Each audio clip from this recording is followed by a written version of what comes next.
এইটাই আমাদের দেশের প্রথম দুবাই ইন্সপায়ার রুফটপ রেস্টুরেন্ট, যার ইন্টেরিয়র থেকে ফুড সবকিছুতেই আছে বিদেশি ছোঁয়া। দিন হোক বা রাতের ভিউ, যে কোনো সময় আপনারা যদি এই রেস্টুরেন্টটা ভিজিট করেন আপনাদের মনে হবে দেশের ভিতরেই আছেন ছোট্ট একটু বিদেশি মাটি। আজকের এই ভিডিওতে আমি আপনাদের সাথে শেয়ার করব এই রেস্টুরেন্টের লোকেশন কোথায়, এন্ট্রি ফি কেমন, খাবারের টেস্ট কেমন, ওভারঅল আমার হোল এক্সপিরিয়েন্স। তো চলুন আর দেরি না করে শুরু করি। তার পূর্বে আপনাদের সাথে শেয়ার করি গিফট চাই নামের ফেসবুক পেজ দিয়ে অফার প্রাইসে এই কম্বোটা আমি অর্ডার করেছিলাম, যার ভিতর ছিল একটা বেল্ট, একটা ওয়াচ, একটা সানগ্লাস এবং একটা ওয়ালেট। অফার প্রাইসে এই সম্পূর্ণ কম্বোটা আমার পড়েছিল 50% ডিসকাউন্টে মাত্র 700 টাকা, যার রেগুলার প্রাইস ছিল 1400। কম্বোর প্রতিটা আইটেমের কোয়ালিটি আমার বেশ পছন্দ হয়েছে, আমি কিন্তু এইগুলো রেগুলার ইউজ করি। আপনারা যদি অফার প্রাইসে কাউকে গিফটের জন্য অথবা নিজের জন্য এই কম্বোটা পারচেস করতে চান, কমেন্ট বক্সে তাদের পেজের লিঙ্কটা মেনশন করে দেওয়া আছে। আচ্ছা, এবার চলুন আপনাদের সাথে রেস্টুরেন্টের ডিটেলসটা শেয়ার করি। রেস্টুরেন্টে এন্ট্রি নেওয়ার জন্য সবার প্রথমে আপনারা 200 করে এন্ট্রি ফি দিতে হবে, বাট প্রবলেম নেই, আপনারা যদি এই রেস্টুরেন্টে কোনো খাবার অর্ডার দেন তাহলে এই এন্ট্রি ফি কিন্তু খাবারের বিল দিয়ে মাইনাস করে দেওয়া হবে। রেস্টুরেন্টে এন্ট্রি নেওয়ার সাথে সাথে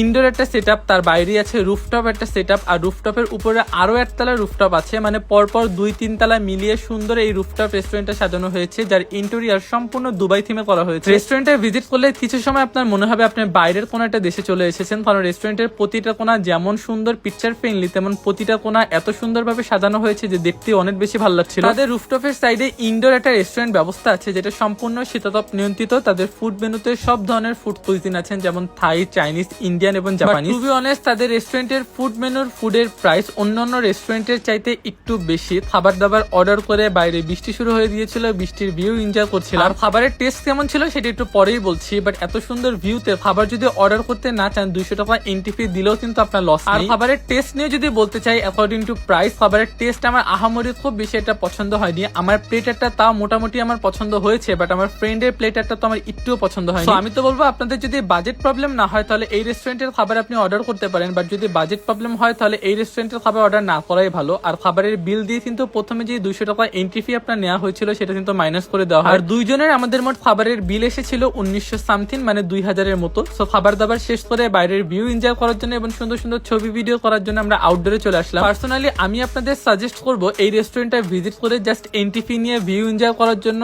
আর সুন্দর সুন্দর ছবি তোলার জন্য। আর অবশ্যই এই রেস্টুরেন্টটা ভিজিট করলে একদম সন্ধ্যার সময় ভিজিট করবেন, তাহলে দিনের ভিউটা পাবেন এবং রাতের ভিউটাও বেশ সুন্দরভাবে এনজয় করতে পারবেন। আমার কাছে এই রেস্টুরেন্টের দুইটা সময়ের ভিউই অনেক বেশি ভালো লাগছে। সন্ধ্যার সময় যখন সূর্য ডুবে ডুবে যাচ্ছিল, এই সিনারিটা দেখতে কিন্তু অনেক স্যাটিসফাইং লাগছিল। রুফটপে এত উপর দিয়ে এত সুন্দর একটা সানসেট এনজয় করার জন্য 200 টাকা এন্ট্রি ফি দিয়ে হলেও কিন্তু আমি এই রেস্টুরেন্টটা ভিজিট করতে চাই। আমার পূর্বের শর্ট ভিডিওতে আপনারা সবাই এই রেস্টুরেন্টের ডিটেলস নিয়ে একটা ভিডিও চাচ্ছিলেন, সো আপনাদের জন্য ডিটেলস নিয়ে সম্পূর্ণ একটা ভিডিও তৈরি করে দিলাম। এই সুন্দর দুবাই থিম রুফটপ রেস্টুরেন্টের নাম দ্য রয়্যাল গার্ডেন রেস্টুরেন্ট, যেটা ঢাকা উত্তরা পালওয়েল শপিং সেন্টারের টপ ফ্লোরে অবস্থিত।